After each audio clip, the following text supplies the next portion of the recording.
Microsoft Active Directory can now be integrated with Yeastar P-Series PBX Appliance Edition, Software Edition, and Cloud Edition.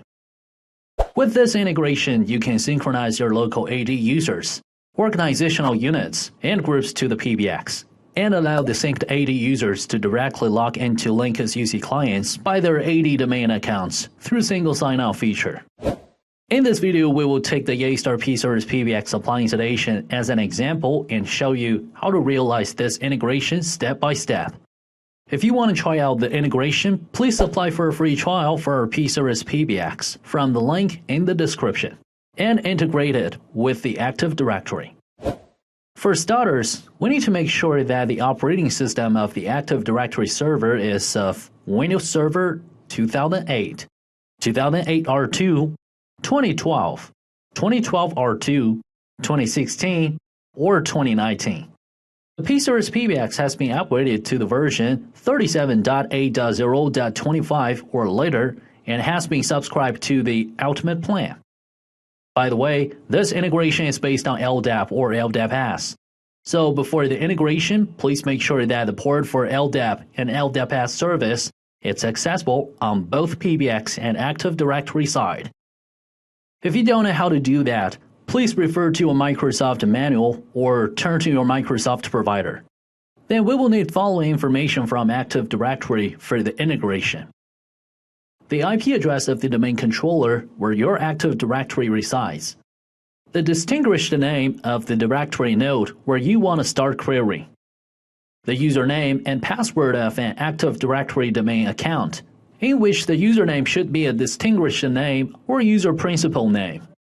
The account needs full access to the desired directory, so as to read the directory information during synchronization. Now that we have all the information and access, we can start the integration.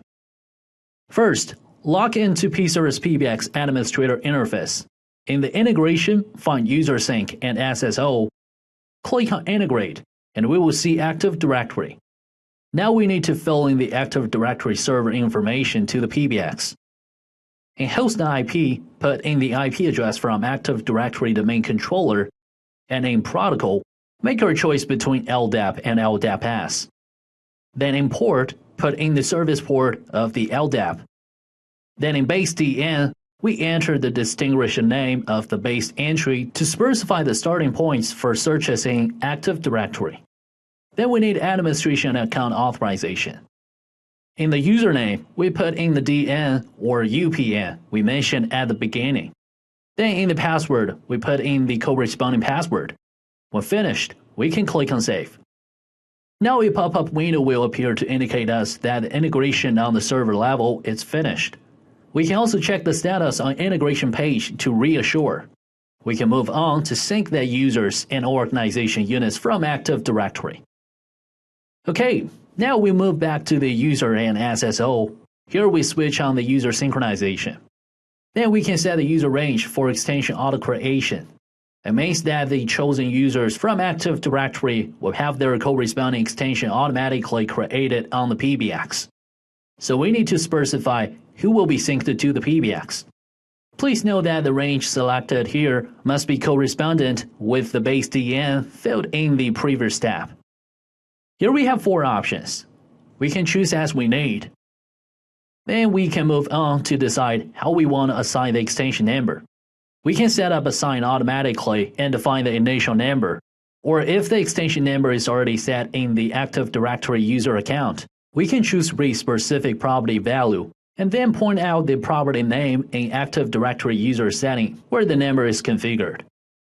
Then we can decide under what condition should we delete the extension.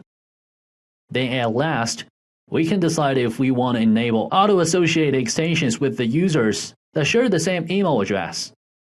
Now when everything's done, click on Save. Then we can go on to sync organization unit to PBX as an extension group or organization. Go back to User Sync and SSO page and enable organization unit synchronization.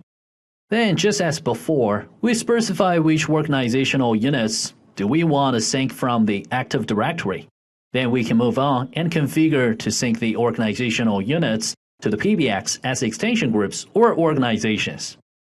Then when everything's finished, we can click on Save. And for the last step, we set up the SSO for Linkus UC Clients. Here we find Enable SSO and switch on. Then in login address, we choose the local IP address for local sign-in and domain for remote sign-in. Then click on Save. Now we have finished the integration between Yeastar P-Series PBX and Microsoft Active Directory. That was all for this one. Hope you guys like it. And don't forget to apply for the trial license if you want to have a test.